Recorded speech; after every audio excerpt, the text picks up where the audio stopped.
Oke, selamat pagi. Unit Hino Dutro ya. Dia mengalami masalah untuk koplingnya. Nah, untuk koplingnya itu diinjak itu sangat berat.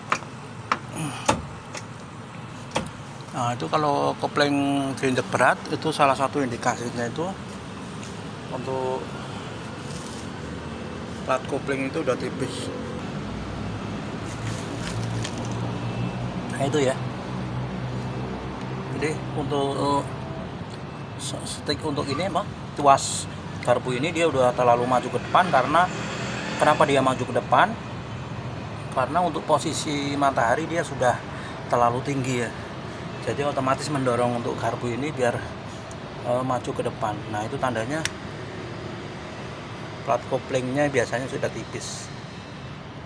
Oke, akan dibongkar.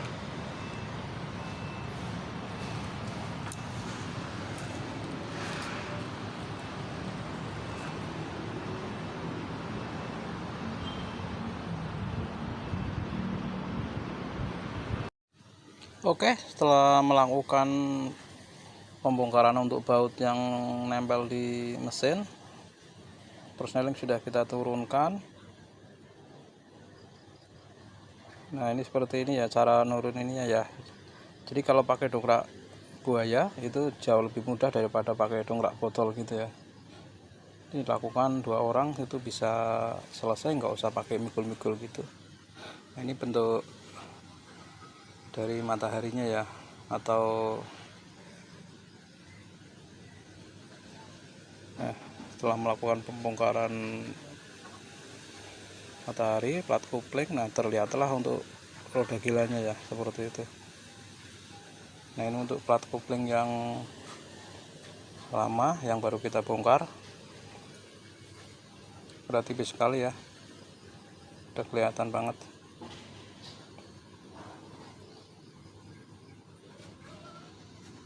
Jadi memang gitu ya, kalau pedal kopling diinjak terasa berat, itu salah satu indikasi bahwa plat kopling itu dia sudah mulai menipis, sudah tanda-tanda harus diperhatikan ya.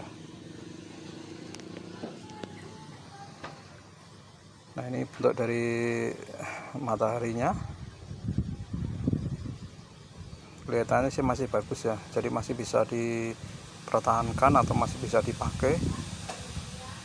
Karena biasanya seharusnya sih diganti, tapi mengingat budget biasanya ya, itu masih bisa dipertahankan.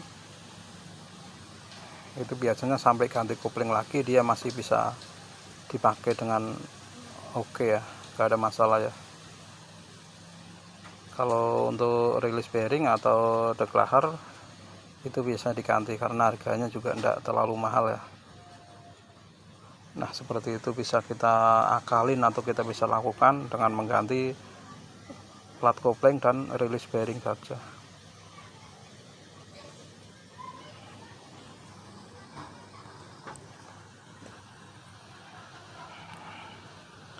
Ini bentuk dari declare atau release bearingnya ya. Dia untuk permukaan as yang buat selektor release bearing dia sudah gemuknya udah habis. Nah, ini untuk roda gilanya dia atau freewheelnya dia sudah kemakan plat kopling ya, dan itu harus dibobot atau diratakan gitu. Kalau sudah legok-legok gitu atau kemakan gitu, itu disarankan untuk dibobot. Oke, akan al mekanik bobot untuk roda gilanya.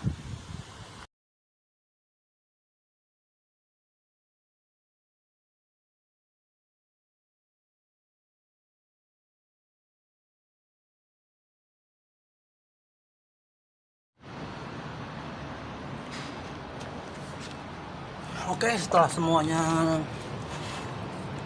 udah dibuka, untuk roda gilanya udah buka ya.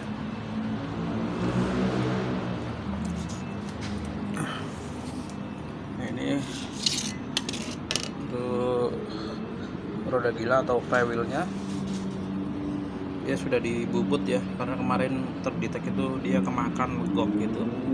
Terus ini udah diproses bubut supaya biar permukaan yang buat napak plat kopling itu dia rata ya. Nanti kopling akan jadi lebih awet kalau permukaannya rata. Permukaannya rata itu berarti nanti akan napak semua ya untuk kampas koplingnya itu.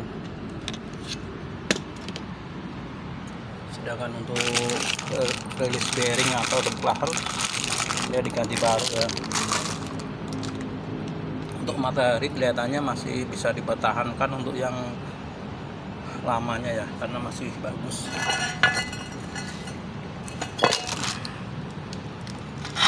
Oke ya, untuk matahari masih oke ya.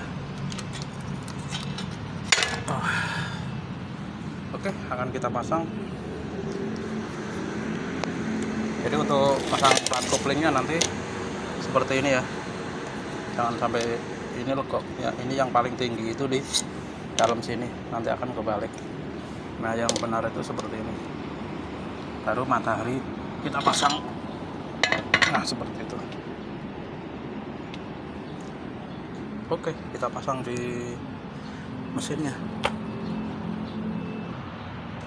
Oke, sebelum flywheel ini dipasang di krukas, kita periksa dulu untuk seal krukasnya apakah dia bocor. Kalau sekiranya bocor, kita ajukan untuk diganti. Karena kalau untuk mengganti seal ini itu prosesnya sama ya, kayak kita ganti kopling ya. Dia harus nurunin prosneling, buka roda gila lagi, barulah untuk oli seal krukas ini bisa kelihatan atau bisa diganti.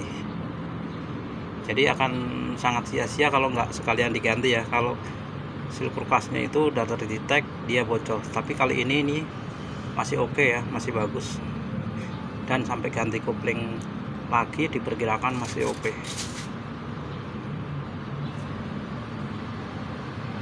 Oke.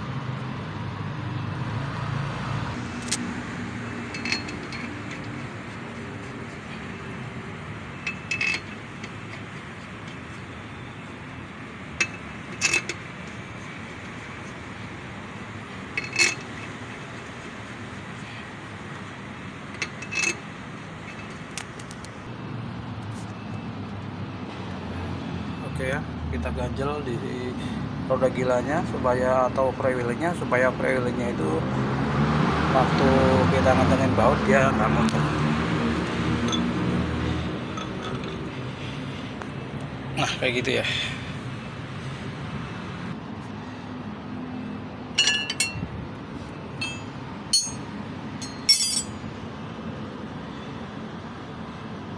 Oke, tinggal masang untuk plat kopling. Di sini ada bearing, nanti bearing akan kita ganti baru, barulah pasang plat koplingnya. Oke.